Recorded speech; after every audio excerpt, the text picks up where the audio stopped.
Hello, traders. FX Pip Collector here. Today is Wednesday, November 12th, and this is my analysis for gold, and we're on the daily time frame to start with.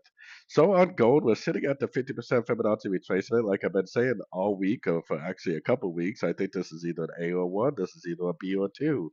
We trade away B or wave 2 exactly the same, which is looking for longs on sort of time frames.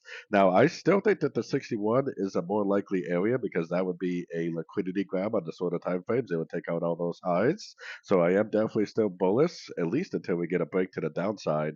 And luckily, if we pay attention to the correct time frames, which right now I think is the 1 to 2 hour time frame, then that should tell us when this move up is complete. Most recent structure, in my opinion, is right here. If it breaks below here, then I would be more than happy to start looking for shorts. Otherwise, I am definitely still doing nothing but looking for logs. I mean, there's a nice little log right here. There's a nice little log right here.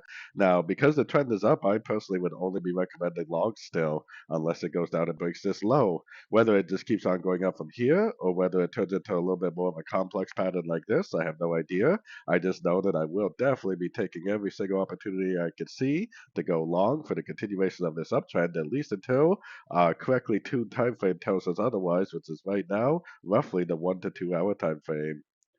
So, anyways, don't forget to check out my website linked over here in the corner. And as always, thank you for watching and happy trading.